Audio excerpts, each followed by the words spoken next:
నమస్తే, నేను ప్రశాంత్. ఏపీలో గత ప్రభుత్వంలో భూ కబ్జా అక్రమాలు, అన్యాయాలు ఎన్ని జరిగాయో మనం చూసాము. సో ఇదే క్రమంలో పెద్దిరెడ్డి రామచంద్రారెడ్డి మరి అరాచకాలు ఏ విధంగా జరిగాయి ఏంటి అనేది అయితే కొన్ని బయటపడుతున్నాయి. అవేంటి?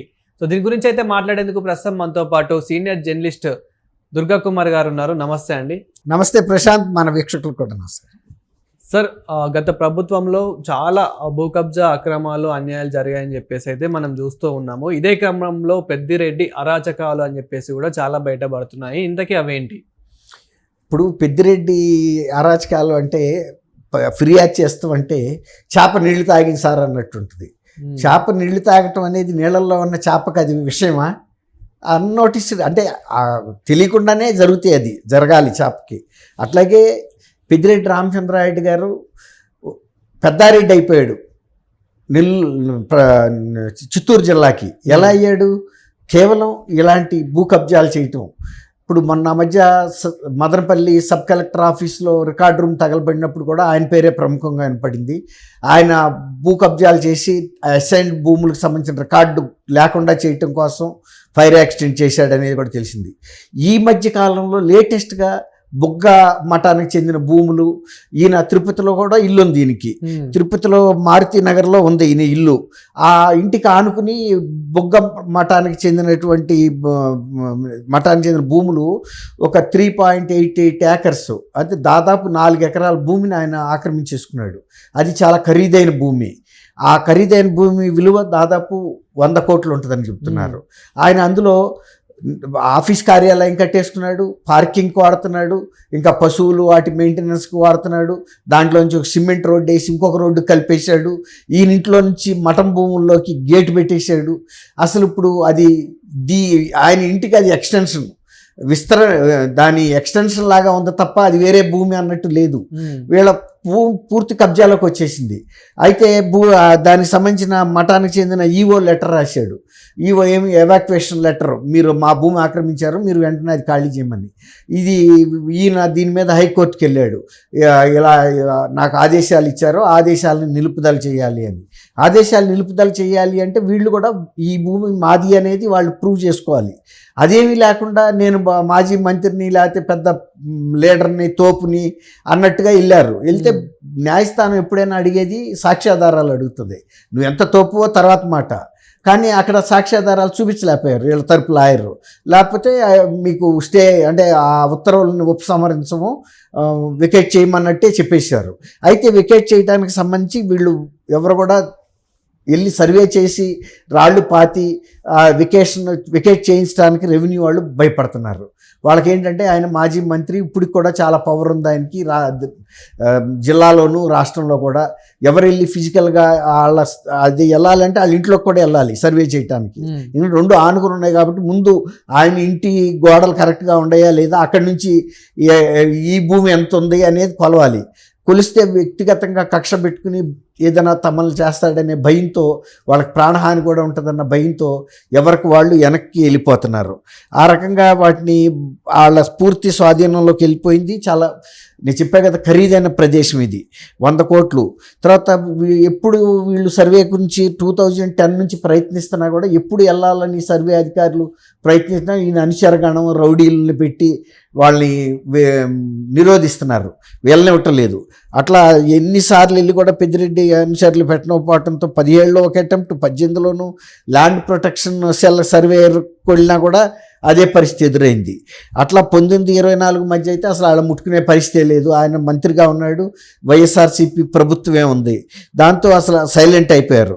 అట్లా ఇప్పుడు మళ్ళీ ఏమైందంటే ఈ ప్రభుత్వం వచ్చిన తర్వాత జూలై 19న మఠం అధికారులు సర్వే కోసం తిరుపతి అర్బన్ తహసీల్దార్కి లెటర్ రాసి మాకు మా భూమి ఆక్రమించాడు కాబట్టి సర్వే చేసి హద్దులు నిర్ణయించమని.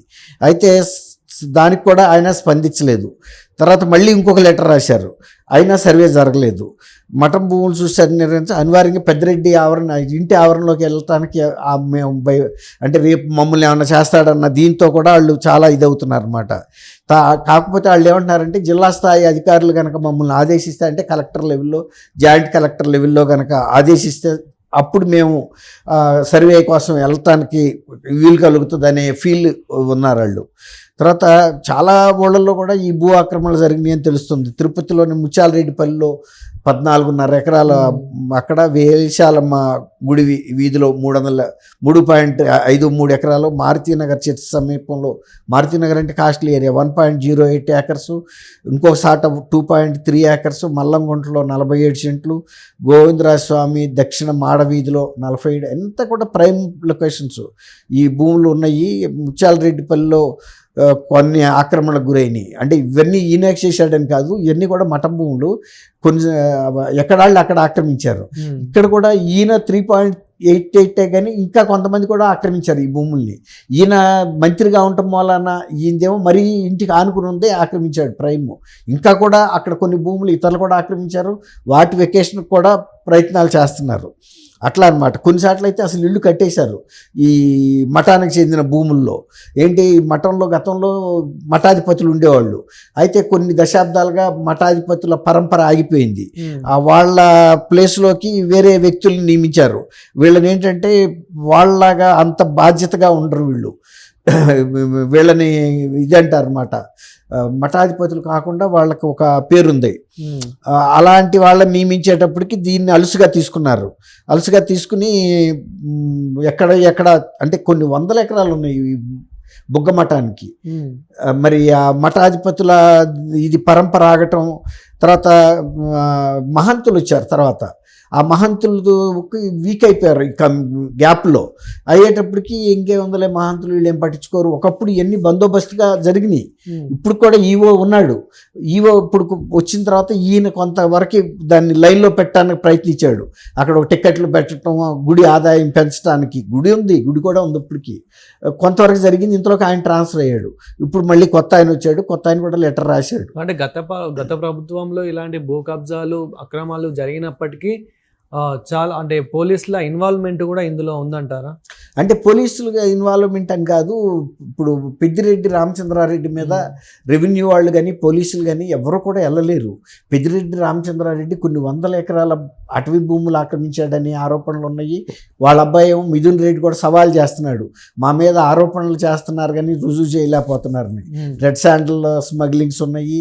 తర్వాత ఆయన నియోజకవర్గంలోకి ఉత్తర కోస్తా ఆంధ్ర జిల్లా వాళ్ళు చంద్రబాబు నాయుడు గారు అరెస్ట్ సందర్భంలో సైకిల్ వేసుకుని తిరుపతి వెళ్తుంటే కూడా వాళ్ళు ఆపి వాళ్ళ మీద బట్టలు కూడా తీసి దౌర్జన్యాలు చేశారు. అంటే ఏంటంటే రామచంద్రారెడ్డి గారికి ఆ చిత్తూరు జిల్లాలో తిరుగులేని నాయకుడిగా పేరుంది. దాన్ని అడ్డం పెట్టుకుని ఇలా భూ కబ్జాలు కూడా చేస్తున్నాడు.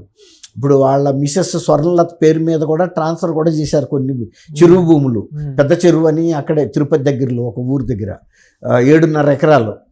దాన్ని ఏంటి ప్రైవేట్ భూమిగా చూపిస్తూ వేరే వ్యక్తి మీద ఫస్ట్ 2 నెలల ముందు రిజిస్ట్రేషన్ చేసి ఆ 2 నెలల తర్వాత ఈ స్వర్ణలత గారిని ఏళ్ల మిస్సెస్ పేరు మీద ట్రాన్స్ఫర్ చేశారు. అది కూడా చాలా ఖరీదైన భూమి. ఇలా చాలా జరిగినాయి. కాబట్టి ఇప్పుడు ఈ కూటమి ప్రభుత్వం వచ్చిన తర్వాత ఎంతవరకు యాక్షన్ తీసుకుంటారనేది చూస్తున్నారు. ఈవెన్ తెలుగుదేశం కార్యకర్తల్లో కూడా అసంతృప్తి ఉంది. ఇప్పుడు ఇన్ని 10 నెలలు అయినా కూడా పెద్దిరెడ్డి రామచంద్రారెడ్డి ఆక్రమించిన భూముల్ని స్వాధీనం చేసుకోవట్లేదు. అతని మీద ఏ విధమైన చర్యలు తీసుకోవట్లేదు.